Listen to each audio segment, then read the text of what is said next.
The autumn wind whispered secrets across the Montana. Plains as 17-year-old Emma Whitmore pressed her face against the frost-kissed window of the orphanage. Her breath fogged the glass as she watched the last golden leaves dance to the ground, each one carrying away another piece of her fading hope.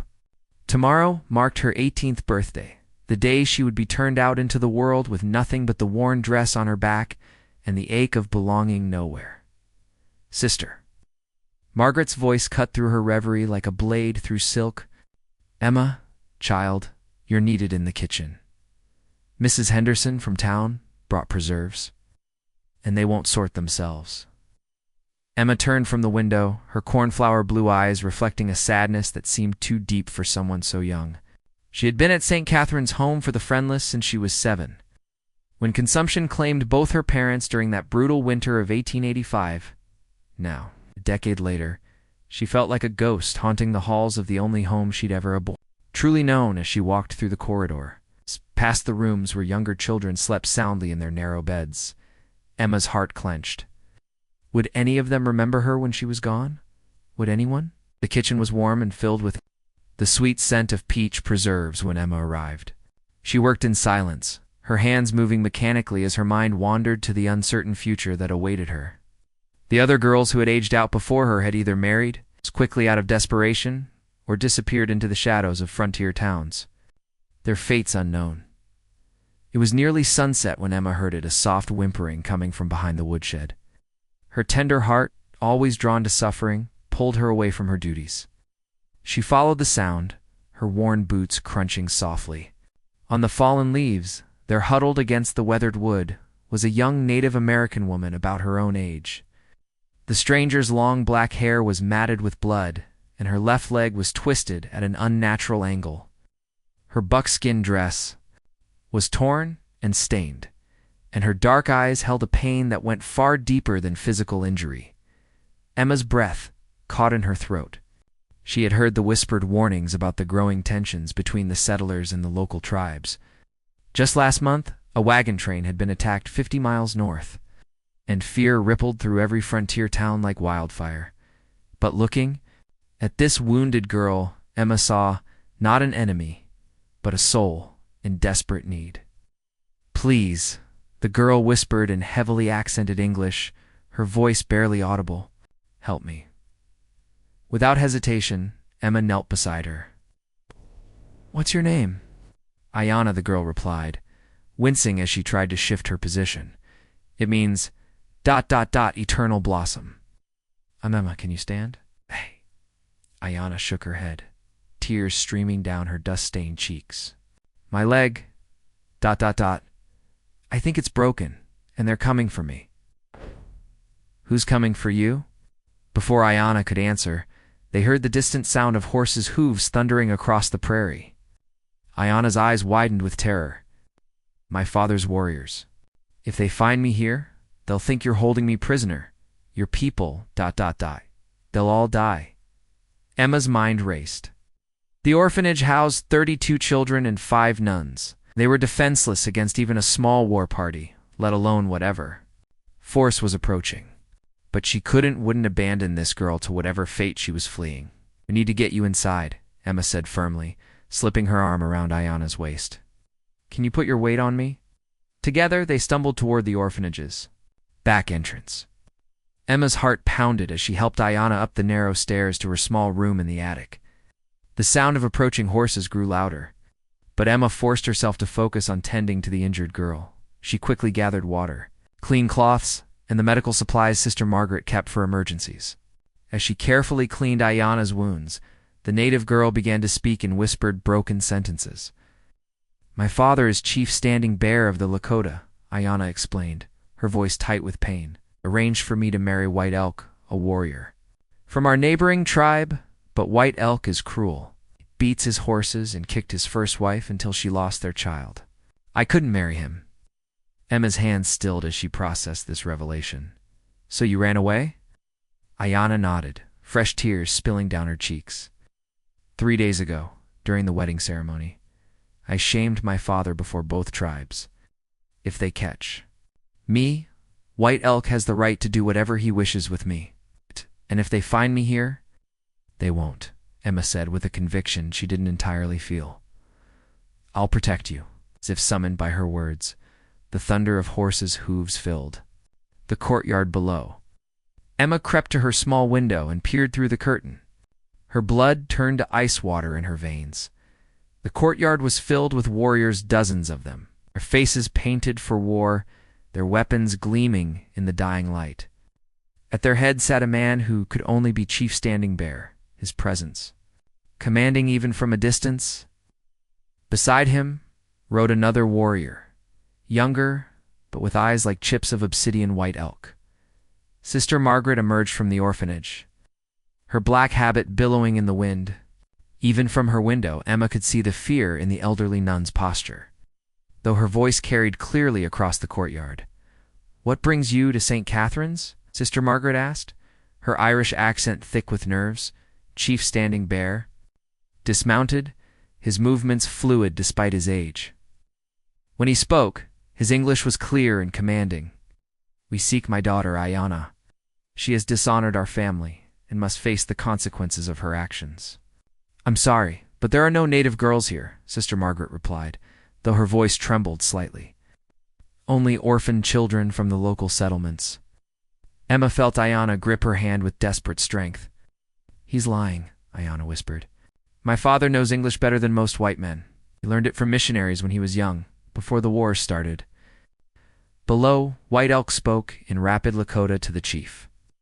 Emma couldn't understand the words, but the threatening tone was unmistakable. Chief Standing Bear raised his hand for silence, then addressed Sister Margaret again. "My warriors will search your buildings. If we find evidence that you're harboring my daughter, this place will burn before the sun rises." She looked at Ayanna, who had gone pale as death. "I have to go down there," Ayanna whispered. "I can't let innocent children suffer for my choices."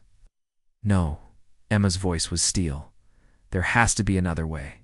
As the warriors began to dismount, preparing to search the orphanage, Emma's mind raced. She thought of all the children sleeping peacefully in their beds, unaware that death might be approaching.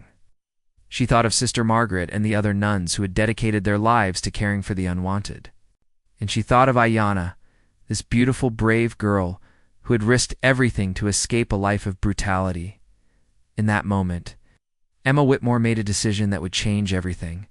She helped Ayanna to her feet, supporting most of her weight. "We're going down there together," she said. "But not the way they expect." "What do you mean?" Emma's eyes blazed with sudden determination. "Trust me." They made their way slowly down the stairs, Emma's mind working furiously. As they reached the main floor, she could hear the warriors moving through the building, their heavy footsteps echoing through the halls. Children's voices called out in fear and confusion. Emma led Ayanna to the small chapel where she had spent countless hours in prayer and contemplation. The room was dim, lit only by a few flickering candles, but it felt sacred, a place where truth held power. "Wait here," Emma whispered, helping Ayanna settle into a pew. "No matter what happens, don't reveal yourself until I say so." Before Ayanna could protest, Emma walked out into the main corridor just as Chief Standing Bear and his warriors approached. The imposing leader's eyes fixed on her immediately, and Emma felt as though she were being measured by an ancient and unforgiving scale. "Child," Chief Standing Bear said, his voice carrying the authority of generations, "have you seen a young woman with dark hair and wearing buckskin? She would be injured." Emma lifted her chin, meeting his gaze without flinching. "I've seen her." Ripple of tension passed through the warriors. White Elk stepped forward, his hand moving to his knife. "Where is she?" he demanded. "Safe," Emma replied simply. Chief Standing Bear studied her for a long moment. "You're very brave, little white girl, or very foolish. Do you know who I am? You're Ayanna's father." "Yes." "And you're here to force her into a marriage that will destroy her spirit." The words hung in the air like a challenge. Several warriors shifted restlessly, their weapons catching the lamplight. But Chief Standing Bear held up a hand, his expression unreadable. "You know nothing of our ways," he said. "This marriage would strengthen both our tribes. It would bring peace." "What about your daughter's peace?" Emma asked, her voice growing stronger. "What about her happiness?" "Happiness is a luxury, White." Elk snarled, pushing past the chief. "She is promised to me." Where is she? Emma didn't step back, though every instinct screamed at her to run. She's under my protection. White Elk laughed, a sound like breaking glass. Your protection? You're nothing but a white orphan girl with no family, no power, no name? What protection could you possibly offer? The words stung because they were true. Emma was nobody, a girl with no family, no fortune, no influence. Tomorrow she would be cast out with nothing. But in this moment, standing between cruelty and innocence, she found a strength she never knew she possessed. I offer the protection of someone who knows what it means to be powerless, Emma said, quietly. You're someone who understands that sometimes love means letting go, and sometimes it means fighting even when you have nothing left to lose. Chief Standing Bear's expression shifted almost imperceptibly. And what would you have me do, child? Break a sacred promise? Dishonor my word before both tribes? Emma took a deep breath, knowing she was about to stake everything on a desperate gamble. I propose a trade. The words seemed to echo in the sudden silence. Chief Standing Bear tilted his head, curious despite himself. What kind of trade? Your daughter's freedom, Emma said, her voice steady, though her heart hammered against her ribs.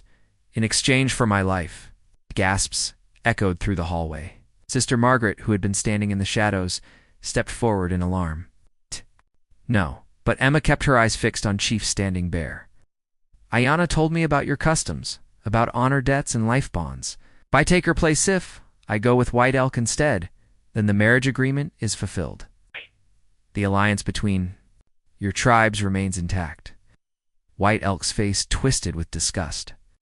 I will not marry a white woman. The very idea is an insult. Then the alliance fails, Emma said simply, and your daughter remains free. For a long moment, the only sound was the whisper of wind through the building's cracks. Chief Standing Bear studied Emma with eyes that seemed to see straight through to her soul. You would sacrifice yourself for a stranger? He asked. I would sacrifice myself for someone who deserves to choose her own path, Emma replied. Just as I would hope someone might do for me. Before Chief Standing Bear could respond, a voice came from the chapel doorway. No. Everyone turned to see. Ayanna limping into the corridor, her chin raised with the same defiant courage Emma had shown. Despite her injuries, she moved with the grace of someone born to leadership. Father, she said in English, then continued in Lakota. Oh. Though Emma couldn't understand the words, she could hear the passion and pain in Ayanna's voice. Away, Father. Daughter spoke rapidly back and forth, her conversation growing more heated with each exchange. Finally, Ayanna switched back to English. I told him, she said, looking at Emma with tears in her eyes, that you have shown me what true honor looks like. Not the honor of keeping promises made without consent, but the honor of protecting those who cannot protect themselves. Chief Standing Bear was quiet for a long time, his weathered face revealing nothing of his thoughts. When he finally spoke, his voice was heavy with the weight of difficult decisions. White Elk, he said without turning to face the younger warrior. Return to your village. Tell your chief that there will be no marriage alliance through my daughter. White Elk's face flushed with rage. You would dishonor both our tribes for this white girl's interference? I would honor my daughter's courage, Chief Standing, Bear replied, his tone final, and perhaps learn something about true strength from an orphan child who has more honor in her smallest finger than you have in your entire body. White Elk's hand moved to his tomahawk, but Chief Standing Bear's eyes flashed a warning that stopped him cold. Choose your next action very carefully, White Elk. My patience has limits. The younger warrior looked around the circle of faces, the chief's unwavering stare. Ayanna's defiant tears, Emma's quiet couraging, seemed to realize he stood alone. With a sound of disgust, he turned and stalked from the building. As his footsteps faded, Chief Standing Bear approached Emma. Up close, she could see the lines of sorrow and responsibility etched into his weathered face. You would have truly done it, he said. It wasn't a question. Emma replied simply, Why? Emma glanced at Ayanna, who was watching the exchange with wonder in her dark eyes. Because everyone deserves the chance to write their own story. Everyone deserves to choose love over fear. Chief Standing Bear nodded slowly. Then, to everyone's surprise, he placed a gentle hand on Emma's shoulder. My daughter was right. You have shown us what true honor looks like, he turned to Ayanna. Switching back to Lakota, Emma watched as father and daughter had what was clearly an emotional conversation. Tears flowed freely down both their faces, and Emma could see years of misunderstanding and pain being washed away. Finally, Chief Standing Bear faced the room. Again, Ayanna will remain free to choose her own path, he announced. But she is still my daughter, and she still belongs to our people. However, he paused, looking directly at Emma. She has asked me to extend an invitation. Emma's heart skipped. An invitation? To you, Ayanna said, limping forward to take Emma's hands. My father's tribe has need of teachers, people who can help us understand the changing world while keeping our traditions alive. The position comes with protection, respect, and respect. She smiled through her tears of family. Emma felt the world tilt around her. I don't understand. Chief Standing Bear's stern expression softened. My daughter tells me you face an uncertain future tomorrow, that you have no family, no home to return to.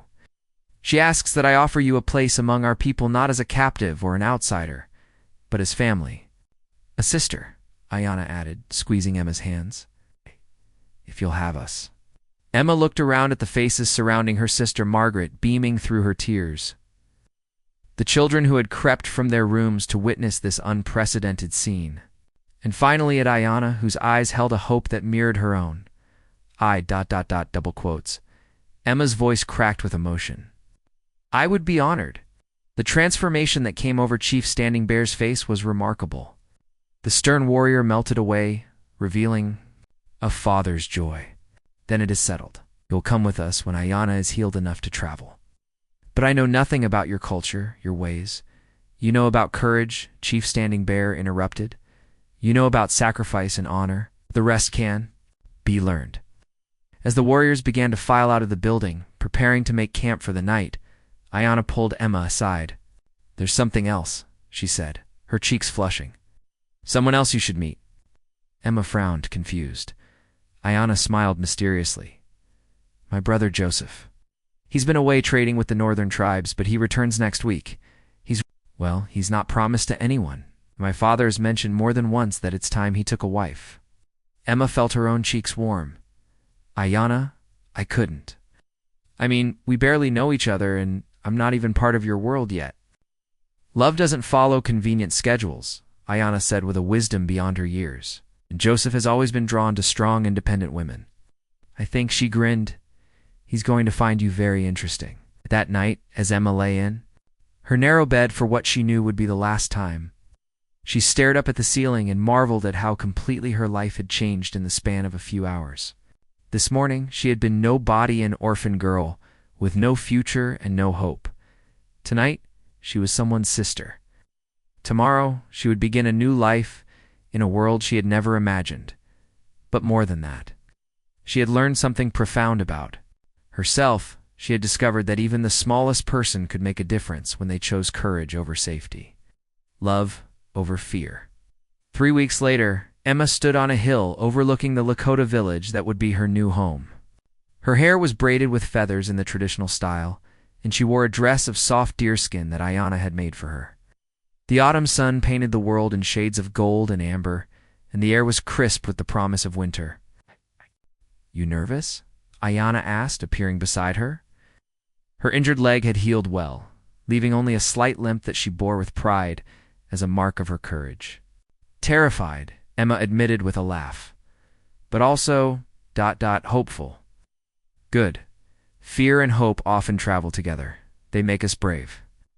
Emma was about to respond when she noticed a group of riders approaching the village from the north. Even from a distance, she could see that they were heavily laden with trade goods. Is that, she began? Joseph, Ayanna confirmed, her eyes dancing with mischief. In his trading party. They're 3 days early. Emma's heart began to race as the riders drew closer. She could make out the leader, now a tall, broad-shouldered man with long black hair and strong features that marked him clearly as Chief Standing Bear's son. Emma swallowed hard. He's very handsome. Wait until you see his eyes, Ayanna said. They're like storm clouds, gray and green and full of lightning. as if he could hear them talking. Joseph looked up at the hill where they stood. Even from this distance, Emma could feel the weight of his gaze. He said something to his companions, then urged his horse up the slope toward them. Emma's breath caught as he approached. Ayana hadn't exaggerated. His eyes were indeed like storm clouds, and they were fixed intently on her face.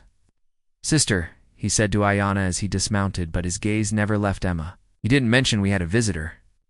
"This is Emma," Ayana said, her voice carefully neutral, though Emma could see her fighting back a smile. "The one I told you about in my letter." Joseph's expression shifted, understanding dawning in his remarkable eyes. "The white girl who saved your life, and who will be staying with us," Ayana added meaningfully. Joseph stepped closer, and Emma caught the scent of leather and wood smoke that clung to him. "Welcome to our village, Emma," he said formally. Then, with a slight smile, "I hope you'll find it to your liking." "I think," Emma replied, feeling suddenly shy but also strangely bold, "that I will." As the three of them walked down toward the village together, Emma reflected on the strange turns her life had taken. A month ago, she had been a nobody with no future. Now she was part of a family, part of a community, and possibly her heart fluttered at the thought on the verge of something even more wonderful. The sun was setting behind them, painting the sky in brilliant shades of orange and pink. Somewhere in the distance, children were laughing and dogs were barking. Smoke rose from cooking fires, and the air was filled with the sounds of a thriving community. Emma Whitmore had finally found her place in the world. Not through birth or fortune or luck, but through the simple act of choosing compassion over fear, courage over safety. She had learned that sometimes the greatest strength comes not from what you have, but from what you're willing to give away. And as Joseph walked beside her, stealing glances when he thought she wasn't looking, Emma allowed herself to believe that her story, their story, was just beginning. 6 months later, spring painted the prairie in wildflowers and new grass. Emma stood once again on the hill overlooking the village. But this time, she wasn't alone, and she wasn't nervous. Joseph's strong arm was wrapped around her waist, and on her finger was a simple band of silver that caught the morning light. "Any regrets?" he asked, his voice warm with love and contentment. Emma leaned into his embrace, thinking of all the twists and turns that had brought her to this moment.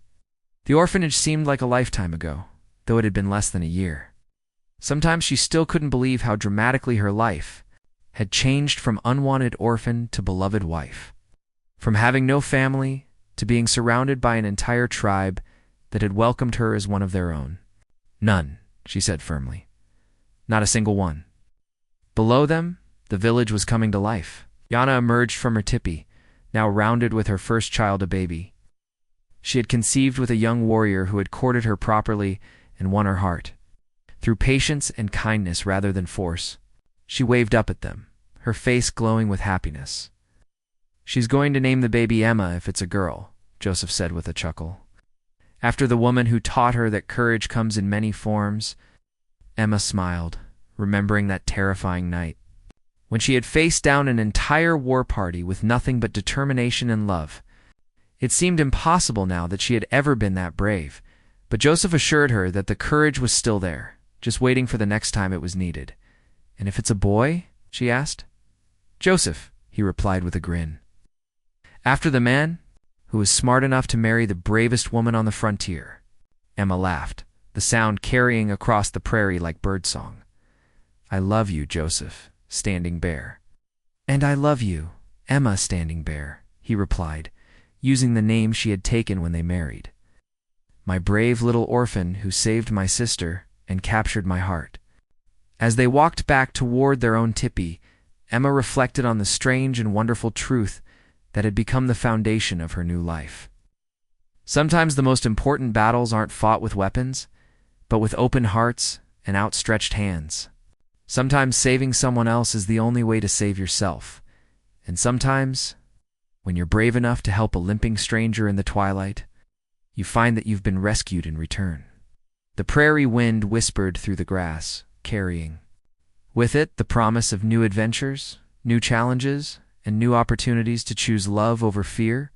Emma Standing Bear was ready for whatever came next, secure in the knowledge that she had found her place in the world, not through luck or circumstance, through the simple, powerful act of caring for another soul.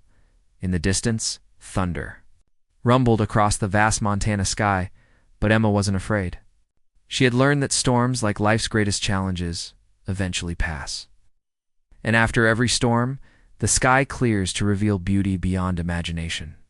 Her story had begun with 500 warriors at her door. It would continue with love, laughter, and the endless possibilities that stretched out before them like the great American frontier itself, wild, beautiful, and full of hope.